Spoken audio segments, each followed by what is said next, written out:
It's a dark night. Dark night.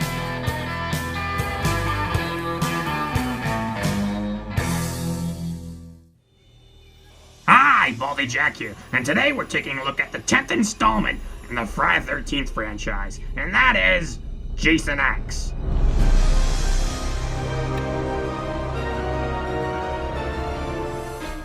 Jason X released April 26, 2002 in the United States. However, a copy got leaked online as that would hurt the film's box office tremendously. So without further ado, let's get started. The film opens within a hellish-looking realm for the credit sequence, almost as if this was a nod to the previous film, Jason Goes to Hell, as Jason X takes place years after the events of Freddy vs. Jason. We discover that Jason has been captured by the US government and is awaiting to be transported to another facility for experimentation. But the Crystal Lake Research Facility? Come on, you can come up with a better name than that. David Cronenberg shows up. Yes, the guy who's responsible for making The Fly. He's playing this doctor, Dr. Wimmer, and he's telling our lead role that he wants to take the Big J elsewhere to conduct further experimentation on him and to find out how he can reproduce lost and damaged tissue. Apparently, Jason is Deadpool's older brother. Who would have guessed it? Anyway, Jason breaks free and rapidly kills all the armed guards, including the doctor himself.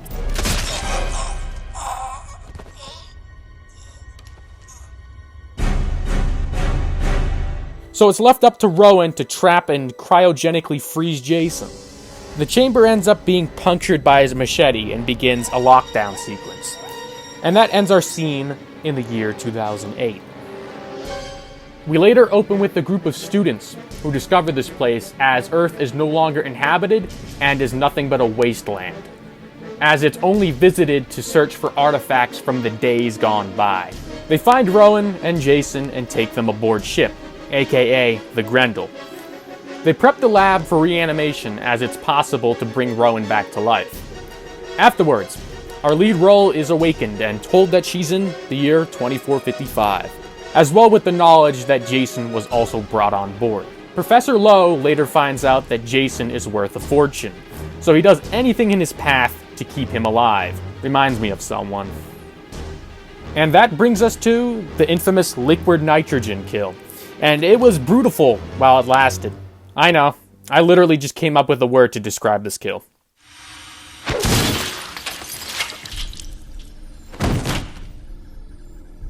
Jason finds himself a new arsenal, a space machete.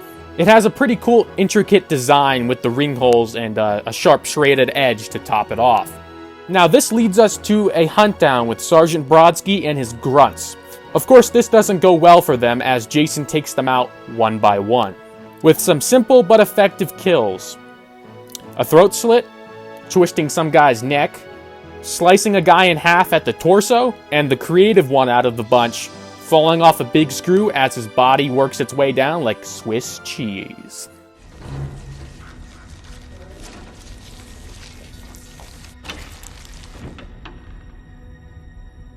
As we're left with our remaining characters trying to find a way to get help, Jason murders the pilot.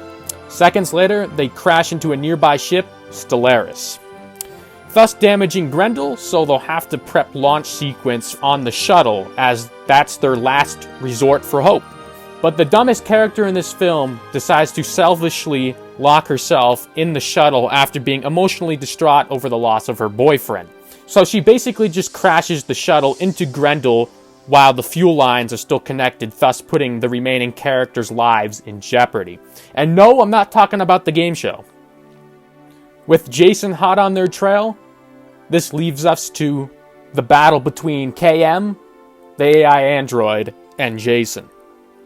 KM is decked out with futuristic guns and all to make an entrance.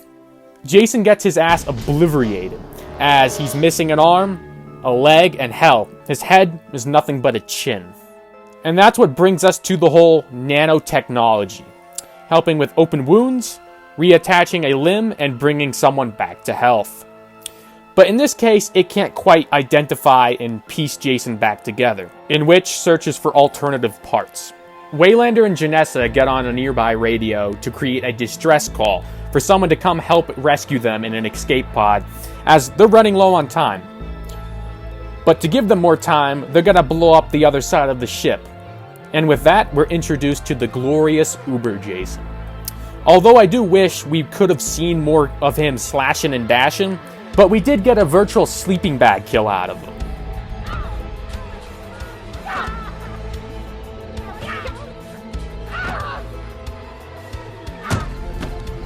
Now, this leaves our characters stalling for time as they need to get the door open to reach the rescue pod.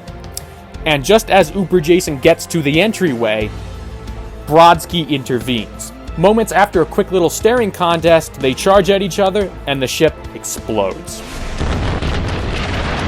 leaving Brodsky and Jason descending into the atmosphere, with Uber Jason's hockey mask landing at the bottom of a lake.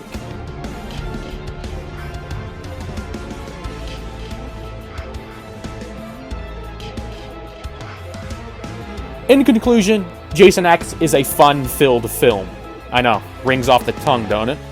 It's a sci-fi slasher fic. Quite an interesting hybrid, if you ask me. The movie in its entirety knows what it wants to be, and that's not to be taken seriously. The acting isn't the greatest, but it works. Self-aware and relatively cheesy, as some of the jokes don't quite land. The set design as a whole is really fantastic. A lot of thought was put into it, that's for sure. The kills this time around are kinda intriguing with a blend of special effects and CGI. Of course, for now, this is the last we see of Kane as Jason, and he does what he does best. As for the design of Jason himself, it's one of those looks that you either love or hate. But honestly, I dig it, as it's a different look and the hockey mask itself is completely new, similarly to how Freddy looks in Wes Craven's New Nightmare. Overall, it's crazy to think that Jason X wrapped filming in spring of 2000 and nearly sat around on a shelf for almost 2 years. The film would gross $16.9 million worldwide, just barely breaking its budget as it's the lowest box office in the franchise. If you want to have a kick-ass enjoyable time, sit down and watch Jason X. And with that, I would like to thank you all for watching, and until then, I'll see you all next time.